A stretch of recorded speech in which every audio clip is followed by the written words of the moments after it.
कल हमने क्या किया था? कल हमने बेसिक हमारी साइनोसॉडियल वेव को प्रूव किया था कि हमारे पास एसी करंट की जो वेव होती है वो साइनोसॉडियल क्यों कहलाती है, क्योंकि वो साइन फंक्शन को फॉलो करती है। इस वजह से हमारे पास साइनोसॉडियल वेव कहलाई जाती है। मतलब वेव प्रोफाइल क्या है उसकी, साइनोसॉडियल है। फिर हमने उसकी फेजर डायग्राम देखी। फेजर डायग्राम हमने बोला कि this is just representation of electric current by vectors. तो वेक्टर्स भी हमारे पास वहाँ पर साइन फंक्शन ही फॉलो कर रहे थे, तो वो था हमारे पास फेजर डायग्राम। उसके बाद हमने फेज डिफरेंस समझा।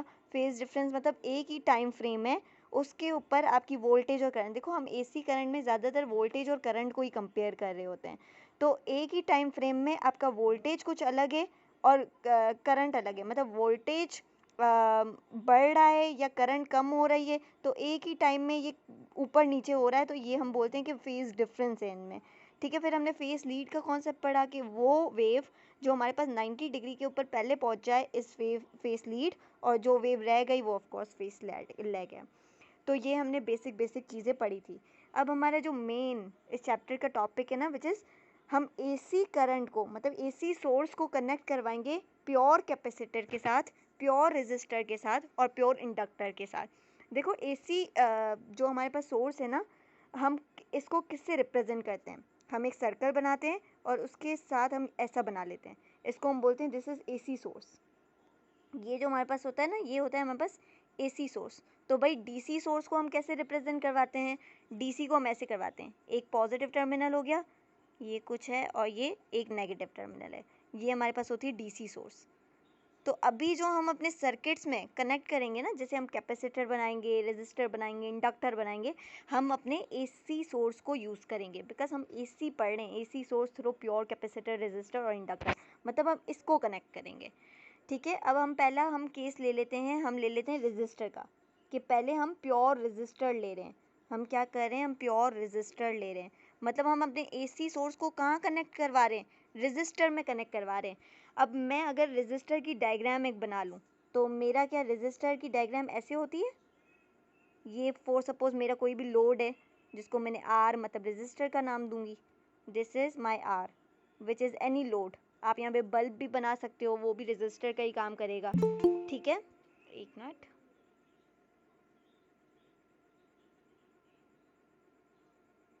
ओके, तो वो भी हमारे पास रेजिस्टर का, बल्ब भी हमारे पास रेजिस्टर का ही ऑफ कोर्स काम करेगा। अब मुझे इसको किससे कनेक्ट करना है? एसी सोर्स से। तो एसी सोर्स का अभी हमने सिंबल देखा कि हम कैसे बनाते हैं इसको, हम ऐसे बना लेते हैं। तो आओ इसको एसी सोर्स से मैं कनेक्ट कर लेती हूँ, मतलब ये रहा मेरा एसी सोर्स। ठीक है। अब देखो ये मैंने एसी सोर्स को कनेक्ट करवा दिया है एक रेजिस्टर के साथ। ये मेरे पास प्योर रेजिस्टर की डायग्राम है, उसके साथ मैंने एसी सोर्स को कनेक्ट करवा दिया है। यहाँ पर मेरा है एसी सोर्स। ठीक है, ये मेरा है आर। अभी रेजिस्टर क्या करता है? जब यहाँ से करंट फ्लो करती है, हमारे पास रेजिस्टर जो है उसका काम क्या होता है? वो एनर्जी को डिसिपेट करता है। ये हीट एनर्जी को डिसिपेट करेगा, हीट एनर्जी को डिसिपेट करता है, जिसका मतलब क्या है? ये हमारे पास करंट को फ्लो करने से रोकता है। रेजिस्टर हमारे पास कर रहा क्या होता है? करंट को फ्लो करने से रोकता है। मतलब वो जो हीट एनर्जी आ रही होती है, जो करंट आ रही होती है, वो उसको डिसिपेट कर रहा होता है in the form of heat energy. ठीक है, तो रेजिस्टर का काम क्या होता है? वो हीट एनर्जी को डिसिपेट करता है, मतलब करंट को रोक रहा है। अब देखो यहाँ पर हमारे पास जो हम सारी डायग्राम्स में वोल्टेज और करंट को ही कंपेयर करेंगे, वोल्टेज और करंट को। हम बोलते हैं जो हमारे प्योर रेजिस्टर डायग्राम में जो होता है ना, हमारे पास वोल्टेज और current, voltage and current in pure resistor diagram are in phase. क्या मतलब है इनका इन फेस का? हम बोलते हैं दीज आर इन फेस, मतलब ये एक साथ ही कम होंगी, एक साथ ही बढ़ेंगी। करंट की वैल्यू और वोल्टेज की वैल्यू एक साथ बढ़ेगी, एक साथ कम होगी, एक साथ बढ़ेगी, एक साथ कम होगी। क्या ये समझ आ रहा है कि करंट और वोल्टेज की वैल्यू एक साथ बढ़ेगी और एक साथ ही कम होगी? रेजिस्टर के केस में अगर मैं इसके ऊपर ओम्स लॉ लगा लूँ, ओम्स लॉ मेरे पास क्या कहता है? V is equal to I R. अब मुझे पता है V मेरे पास यहाँ पे फ्लक्चुएट होता रहेगा, प्लस माइनस होता रहेगा, तो मैं यहाँ पर v की कौन सी वैल्यू लूँगी? मैंने कल ही ये कॉन्सेप्ट पढ़ाया है। v not sine omega T. v not sine omega T बोल दो या आप उसको v आर एम एस बोल दो। मैंने कल ही आर एम एस का कॉन्सेप्ट पढ़ाया ना, क्योंकि फ्लक्चुएट होता रहेगा, कभी बढ़ेगा कभी कम होगा, आपको एवरेज वैल्यू चाहिए, तो एवरेज वैल्यू को ही तो हम वी आर एम एस बोलते हैं, जो कि हमारे पास आती है by the help of V peak value upon under root 2, ठीक है, इज इक्वल टू आई की कौन सी वैल्यू लेंगे? आई आर एम एस लेंगे, क्योंकि यहाँ पे करंट भी बार बार फ्लक्चुएट करेगी, बार बार कम होगी, बार बार बढ़ेगी एसी करंट में, एसी सोर्स में, तो हम एक एवरेज वैल्यू ले लेते हैं, मतलब आई आर एम एस, और रेजिस्टर को हम रेजिस्टर ही लेने देते हैं, मतलब आर से मल्टीप्लाई। ये देखो, ये मैंने क्या किया, ये मैंने ओम्स लॉ के अकॉर्डिंगली इसको खोल दिया, तो ये हमारे पास इक्वेशन होती है फॉर प्योर रेजिस्टर इक्वेशन। अब भाई मैंने आप लोगों को बोला था कि V और I जो वोल्टेज और करंट है वो दोनों इन फेज है, मतलब एक साथ ही बढ़ेंगे और एक साथ ही कम होंगे, एक साथ बढ़ेंगे एक साथ ही कम होंगे, एक साथ बढ़ेंगे और एक साथ ही कम होंगे। मतलब अगर मैं इसकी फेजर डायग्राम बनाऊं, इसकी फेजर डायग्राम बनाऊं, तो ये रहा मेरा करंट की वैल्यू और ये रहा मेरा वोल्टेज की वैल्यू, क्योंकि दोनों एक साथ बढ़ेंगे एक साथ कम होंगे, तो मैं इनको ऐसे लिख सकती हूँ ना, जिनको मैं एक्चुअली ऐसे लिख सकती हूँ कि ये आई आर एम एस है और ये वी आर एम एस है, क्योंकि वोल्टेज और करंट कहना बहुत गंदा होगा एसी के बेसिस के ऊपर, क्योंकि एसी में बार बार फ्लक्चुएट करता है, तो हम एवरेज वैल्यू ले लेते हैं। आई आर एम एस और वी आर एम एस दोनों इन फेज होते हैं, मतलब दोनों हमारे पास एक साथ चेंज होते हैं, कोई यहाँ पर लीड नहीं कर रहा होता, कोई यहाँ पर लैग नहीं करेगा, दोनों एक साथ ही बढ़ेंगे या कम होंगे, दोनों एक साथ लीड करेंगे, दोनों एक साथ ही लैग करेंगे, दोनों इन फेज हैं। तो अगर मैं इसकी वेव प्रोफाइल बनाऊं, इसकी वेव प्रोफाइल, ये तो देखो फेजर डायग्राम थी, अब मैं इसकी क्या बना रही हूँ, वेव प्रोफाइल बना रही हूँ। तो इसकी वेव प्रोफाइल भाई कैसे बनेगी, दोनों एक साथ कम हो रहे हैं, दोनों एक साथ बढ़ रहे हैं, तो इसकी वेव प्रोफाइल कैसे बनेगी? फॉर एग्जाम्पल मैं रेड से बना रही हूँ हमारी वोल्टेज, तो ये रहा मेरा वोल्टेज, ठीक है, ये एक साइकिल कंप्लीट हो गई। अब मैं करंट को बना रही हूँ ब्लू से, पहले ये वोल्टेज, और वोल्टेज भी यहाँ पर कौन सा होगा, V naught sine omega t, जिसको हम आर एम एस बोलते हैं of course, V naught sine omega t, ये हमारे पास V है। अब करंट लेना है हमें, अब देखो मैंने बोला करंट और वोल्टेज दोनों एक साथ बढ़ेंगे और एक साथ कम होंगे, तो ये रहा मेरा करंट, एक साथ ही आप लोग देख सकते हो बढ़ रहे हैं, एक साथ ही कम हो रहे हैं, तो ये हमारे पास आई नॉट साइन ओमेगा टी है, मतलब करंट की वैल्यू, जिसको आप आर एम एस भी बोल सकते हो। तो देखो जब हमारे पास करंट अपनी पीक वैल्यू पर पहुंचा है, उसी टाइम फ्रेम में हमारे पास ये जो वोल्टेज है वो भी अपनी पीक वैल्यू पर पहुंचा है, मतलब दोनों एक साथ लीड कर रहे हैं, दोनों एक साथ लैग कर रहे हैं, दोनों एक साथ लैग कर रहे हैं, ठीक है। तो यहाँ पर दोनों इन फेज हैं, एक साथ लीड करेंगे एक साथ लैग करेंगे, कोई एक दूसरे को लीड या लैग नहीं करेगा, दोनों एक बराबर ही लीड करेंगे या लैग करेंगे।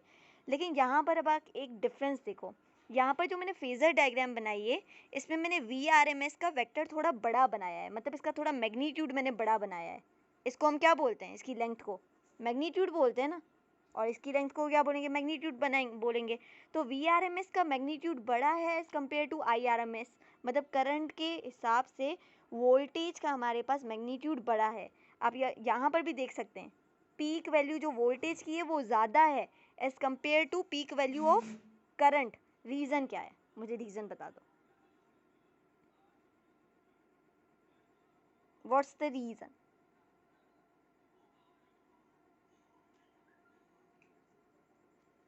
अब रीज़न आप लोगों को नहीं पता तो हम देख लेते हैं। देखो ओम्स लॉ के अकॉर्डिंगली हमारे पास V किसके बराबर होता है, आई आर के बराबर होता है, ठीक है।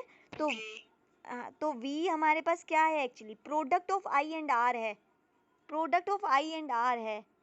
तो अगर मैं बोल दूं वोल्टेज का मुझे मैग्नीट्यूड फाइंड करना है, ठीक है, I की वैल्यू मैं ले रही हूँ फॉर सपोज 2 एम्पेयर, तो 2, रेजिस्टेंस की मैं वैल्यू ले रही हूँ 2 ओम, ठीक है, 2, तो अब 2 से मल्टीप्लाई कराऊंगी 4 आ जाएगा, जहाँ से मुझे ये प्रूव होता है कि जब मैंने करंट को 2 लिया था तो मेरे पास वोल्टेज 4 आया है, मतलब वोल्टेज की वैल्यू बड़ी आई है एज़ कम्पेयर टू करंट, क्योंकि voltage is the product of current and resistance. इस वजह से वोल्टेज का जो मैग्नीट्यूड होता है वो बड़ा आता है एज कम्पेयर टू करंट। मुझे बताओ ये प्योर रेजिस्टर का पूरा केस क्लियर है, ताकि कैपेसिटर पर चलें।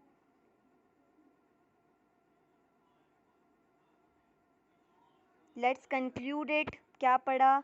रेजिस्टर के केस में हमारे पास वोल्टेज और करंट दोनों इन फेज होते हैं, मतलब कोई एक दूसरे को लीड या लैग नहीं करेगा। हमने इसकी फेजर डायग्राम देख ली, हमने इसकी वेव प्रोफाइल देख ली, हमने इसका ओम्स लॉ में फॉर्मूला देख लिया, फिर हमने देखा कि वोल्टेज का मैग्नीट्यूड क्यों बड़ा होता है, because voltage is actually the product of current and resistor. इस वजह से हमारे पास वोल्टेज का मैग्नीट्यूड बड़ा होता है एज़ कम्पेयर टू आई, लेकिन कोई एक दूसरे को लीड या लैग नहीं करेगा, दोनों इन फेज होते हैं। इन फेज मतलब दोनों में कोई फेज डिफरेंस है ही नहीं। इज दिस क्लियर और नॉट? आगे चलें। I didn't get about why voltage is more in the, we can say, wave diagram. In the wave diagram and in the phasor diagram as well. देखो voltage के magnitude बड़ा है, यहाँ पर भी इसकी पीक वैल्यू बड़ी है, मतलब मैग्नीट्यूड बड़ा आ रहा है इसका। क्यों आ रहा है मैंने अभी अभी क्लियर किया। देखो ओम्स लॉ के अकॉर्डिंगली हमारे पास इक्वेशन क्या बनती है, V is equal to I R बनती है, मुझे बताओ। ठीक है, तो वोल्टेज हमारे पास जो एक्चुअली आ रहा है वो करंट और रेजिस्टर का मल्टीपल आ रहा है, प्रोडक्ट आ रहा है। तो अगर मैं करंट को 3 सपोज कर लेती हूँ और मेरे पास जो रेजिस्टर है वो 1 वैल्यू ले लेती हूँ, 1 ओम, तो वोल्टेज की वैल्यू क्या, रेजिस्टर हमारे पास ग्रेटर देन 1 ले लेते हैं अभी के लिए, तो 2 हमने ओम ले लिया रेजिस्टर की वैल्यू और 3 लिए हमने करंट की वैल्यू, तो वोल्टेज मेरे पास कितना बनेगा, 6 बनेगा, 6 वोल्ट। तो मुझे बताओ 6 जो हमारा वोल्टेज आया है क्या वो बड़ा है या नहीं 3 से, करंट की वैल्यू से? बड़ा है ना, तो मतलब वोल्टेज हमारे पास, वोल्टेज का मैग्नीट्यूड बड़ा होता है एज कम्पेयर टू करंट, इसीलिए मैग्नीट्यूड बड़ा होता है। जी समझ आया या नहीं? जी गॉट इट। ओके, अभी यहाँ पर हमने रेजिस्टर कंप्लीट कर लिया है। लेट्स गो टूवर्ड्स कैपेसिटर, कि हमारे पास प्योर कैपेसिटर में जब हम अपने एसी सोर्स को कनेक्ट करेंगे, प्योर कैपेसिटर।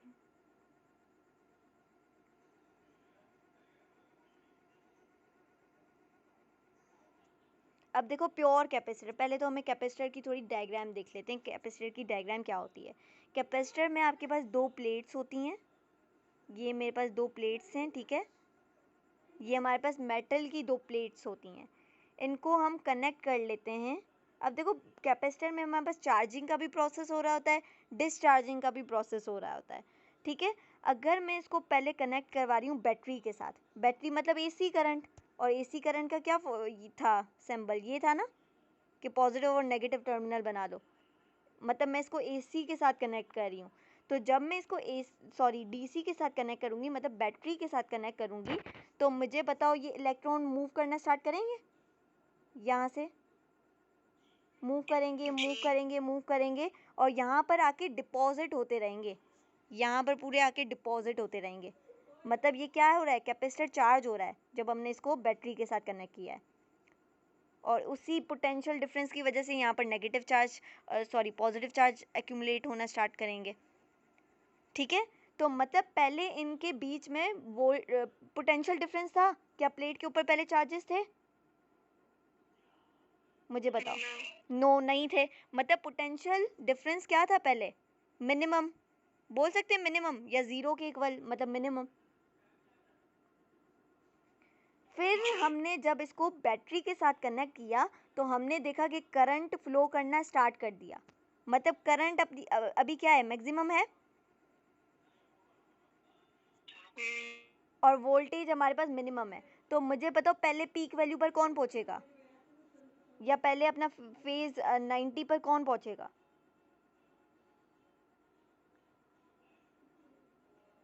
बोलो।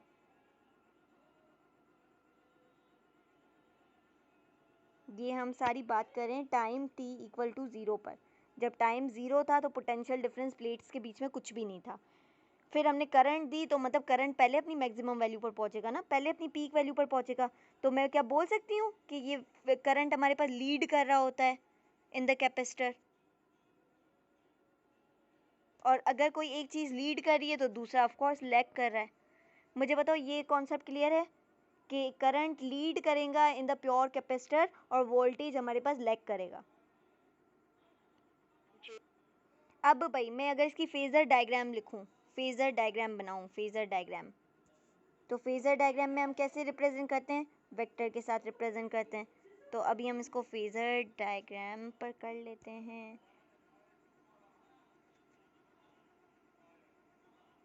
तो भाई करंट लीड कर रहा है, तो लीड कर रहा है 90 से, तो मैं करंट को यूं बना लूँगी। और वोल्टेज लैग कर रहा है, तो वोल्टेज यहाँ पर हमने बना लिया। ये हमारे पास है V naught sine theta, V naught sine omega t मतलब। और करंट लीड कर रहा है, तो ये हमारे पास करंट का वेक्टर आ गया, जिसको हम बोल रहे हैं आई नॉट साइन ओमेगा टी। कितने एंगल से लीड कर रहा है? 90 डिग्री से लीड कर रहा है। तो ये हमारे पास क्या आ गई? ये हमारे पास फेजर डायग्राम आ गई। अगर मैं इसको बोलूँ मुझे वेव प्रोफाइल में इसको रिप्रेजेंट करके दिखाओ कैपेसिटर को, तो वेव प्रोफाइल भी हम बना सकते हैं। अब मुझे बताओ कौन अपनी पीक वैल्यू पर पहले पहुंचेगा? करंट और वोल्टेज? करंट पहुंचेगा। तो हम अपनी वेव प्रोफाइल बना रहे हैं। पहले मैं रेड से बना रही हूँ करंट को, ठीक है। तो ये अपने वेव प्रोफाइल पर पहले पहुंची, या हम यहाँ से स्टार्ट कर लेते हैं, पहले पहुंची, ठीक है। ये मेरे पास क्या है? ये मेरे पास करंट है, मतलब आई नॉट साइन ओमेगा टी, जिसको आप IRMS भी बोल सकते हो। फिर अब मुझे वोल्टेज बनाना है, तो मैं इसको ब्लू से बना लेती हूँ। जब हमारे पास देखो, जब टाइम t इक्वल 0 था, तो हमने बोला हमारे पास वो जो करंट थी वो मैक्सिमम थी, और मैक्सिमम किस पर होती है? π/2 पर, मतलब 90 डिग्री पर होती है। तो हम करंट को मिनिमम बना देंगे, मतलब यहाँ से स्टार्ट करवाएंगे। अब ये आ गया मेरे पास। तो देखो करंट हमारे पास क्या है? मिनिमम है, मतलब 0 है। समझ आया वेव प्रोफाइल हमने कैसे बनाई? वोल्टेज 0 है ना? हाँ ना, तो ये बना ली ना मैंने, V naught sine omega t. क्योंकि करंट लीड कर रहा है, तो मैंने बोला था कि लीड कैसे करेगा? फेस लीड क्या होता है? जो अपनी 90 डिग्री पर पहले पहुंचे, तो 90 डिग्री पर तो ये पहले पहुंच रहा है ना। अब अगर मैं इसको ओम्स लॉ में फॉर्मूला बनाऊं, भाई ओम्स लॉ का फॉर्मूला, ओम्स लॉ का अगर मैं इसको अप्लाई करूं, ओम्स लॉ, तो मुझे पता है वी किसके इक्वल होता है? IR के। यहाँ पर मैं VRMS लूँगी, और यहाँ पर क्या लूँगी? IRMS लूँगी। अब यहाँ पर जो रेजिस्टर हमारे पास यूज़ होता है ना, हम इसको नाम दे देते हैं XC। XC, ये XC यहाँ पर क्या कर रहा है? XC हमारे पास क्या है? ये हमारे पास कैपेसिटर का रिएक्टेंस है, रिएक्टेंस ऑफ द कैपेसिटर। इस XC की वैल्यू क्या है भाई? इस XC की वैल्यू है 1/ωc, और ओमेगा की वैल्यू हम पढ़ चुके हैं, क्या थी? 1/2πf, ऐसी थी, और C। तो बस रेजिस्टर के केस में हमारे पास ओम्स लॉ क्या बन रहा था? VRMS is equal to IRMS into R, जो कि प्योर रेजिस्टर था। यहाँ पर हमारे पास ओम्स लॉ में क्या बन रहा है? VRMS is equal to IRMS into R की जगह यहाँ पर हमारे पास जो रिएक्टेंस है वो XC है, और XC की वैल्यू होती है 1/2πfc। इतना क्लियर है? इंडक्टर पर चलें। बहुत MCQs बनेंगे, बहुत MCQs बनेंगे इसमें से।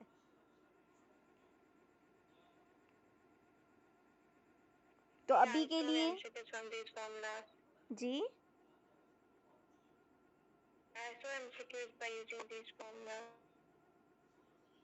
you want to solve MCQs or you have solved? I saw the MCQs. Yeah, you saw. Okay, related to okay, these okay, you formula. saw. I want you to solve in class. Okay okay, you saw. Okay, देखो अब pure resistor में हमारे पास दोनों इन phase थे, कोई lead नहीं कर रहा था, कोई लैग नहीं कर रहा था। कैपेसिटर के केस में क्योंकि हमारे पास पहले प्लेट्स के बीच में पोटेंशियल डिफरेंस होता ही नहीं है, तो करंट फ्लो होता है, इस वजह से करंट लीड करता है और वोल्टेज लैग करता है। तो मतलब करंट और वोल्टेज आउट फेज है, मैं बोल सकती हूँ आउट फेज का मतलब फेज डिफरेंस है। तो करंट लीड कर रहा होता है, वोल्टेज लैग कर रहा होता है। तो यहाँ पर मैं बोल सकती हूँ कि यहाँ पर ये आउट फेज होता है, current and voltage are out phase. Resistor के केस में दे आर इन फेज। मुझे प्रिंसी बताओ कि क्लास में कौन कौन है अभी तक?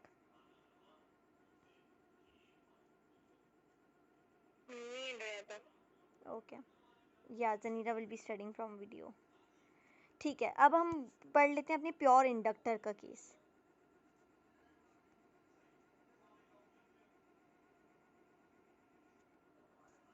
अब प्योर इंडक्टर का केस, हमारे पास पहले इंडक्टर क्या होता है, हम थोड़ा इंडक्टर के बारे में थोड़ी एक्सप्लेनेशन कर लें। इंडक्टर हमारे पास एक हम वायर लेते हैं, उसको कॉइल की तरह घुमा देते हैं। ठीक है, जब हम इसको कॉइल की तरह घुमा देते हैं तो जब इसमें से करंट पास होगी तो हमें पता है करंट के पास होने से हमारे पास क्या जनरेट होता है, मैग्नेटिक फील्ड जनरेट होगी। बोलो हाँ या नहीं? मैग्नेटिक फील्ड जनरेट होगी। फिर जब हम करंट को फ्लो करवाना रोक देंगे तो हमारे पास ये जो मैग्नेटिक फील्ड यहाँ पर स्टोर हो गई होगी ना, वो हमारे पास करंट को फ्लो करवाएगी। मतलब रोकेगी नहीं करंट के फ्लो को, वो करंट के फ्लो को बढ़ाएगी थोड़ा सा। मतलब ये आप बोल सकते हो कि जैसे हमारे पास इनर्शिया होता है, इनर्शिया हमारे पास क्या करता है, अगर मैं एक कार को रोक दूं, बिल्कुल स्टॉप कर दूं, तो मेरे पास कार रुकेगी नहीं, थोड़ी देर चलने के बाद रुकेगी, वो हमारे पास इनर्शिया होता है। इसी तरह आप इंडक्टर में समझ सकते हो, जो मैग्नेटिक फील्ड स्टोर होती है, तो अगर मैं करंट को फ्लो करवाना स्टॉप करवा दूं तो करंट पूरी तरीके से स्टॉप नहीं होगी, उसकी मैग्नेटिक फील्ड की वजह से वो थोड़ी देर फ्लो करती रहेगी। इनर्शिया का सेम वाला कॉन्सेप्ट। इंडक्टर क्लियर है? अब हम चलें उसके ऊपर, इनके वोल्टेज और करंट के ऊपर। अब देखो इंडक्टर के ऊपर हमारे पास कौन लीड कर रहा होता है, हमारे पास लीड कर रहा होता है वोल्टेज। तो पहले तो हम बोल देते हैं कि voltage and current are out phase. Voltage और करंट जो हमारे पास हैं दे आर आउट फेज।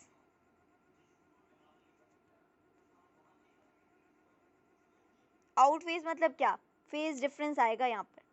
ठीक है, और फिर मैं बोल सकती हूँ कि ये वोल्टेज जो है ये हमारे पास लीड कर रहा होता है, और लैग कौन करेगा, ऑफ कोर्स फिर करंट करेगा। तो ये हमारे पास लैग कर रहा होता है। अब मैं अगर इसकी फेजर डायग्राम बनाऊं तो बना सकते हैं of course. Phasor diagram,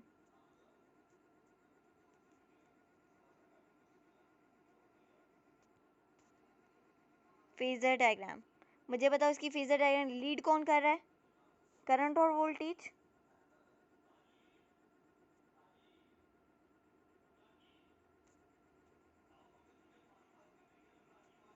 voltage हमारे पास लीड कर रहा है, तो लैग कौन कर रहा है भाई, लैग हमारे पास करंट कर रही है ऑफ कोर्स। तो ये हमारे पास आ गई I naught sine omega t. 90 degree से लीड कर रहा है वोल्टेज। ठीक है, अब अगर मैं इसकी वेव प्रोफाइल बनाऊं तो सिंपल है भाई,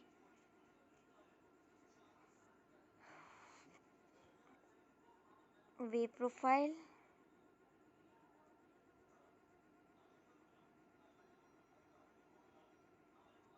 तो अब इसकी हम वेव प्रोफाइल बना लेते हैं।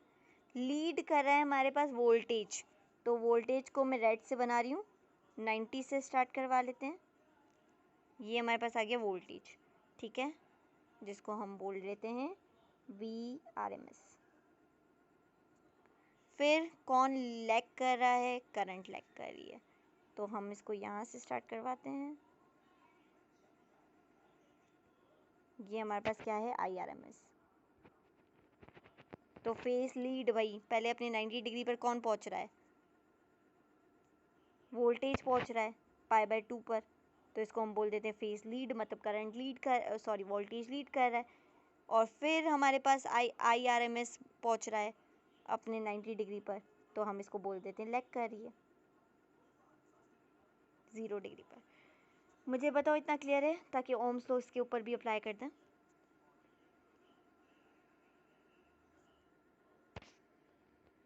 Let's apply Ohm's law in it.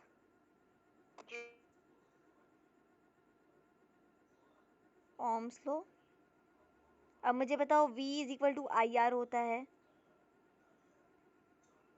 VRMS हो जाएगा ये, इज इक्वल टू आई की जगह आई आर एम एस हो जाएगा। अब यहाँ पर जो रेजिस्टर हमारे पास होता है ना, ये एक्चुअली प्योर रेजिस्टर नहीं होता, ये रिएक्टेंस होती है। Reactance of what?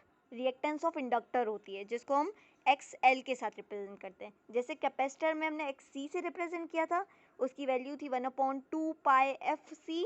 यहाँ पर हमारे पास एक्स एल हमारे पास बराबर होता है ओमेगा एल के, मतलब ओमेगा की वैल्यू होती है 2 पाई एफ और एल की जगह एल आ गया। तो यहाँ पर एक्स एल की वैल्यू क्या होगी? 2 पाई एफ एल होगी। एक्स सी की वैल्यू क्या होगी? 1/2 पाई एफ सी होगी।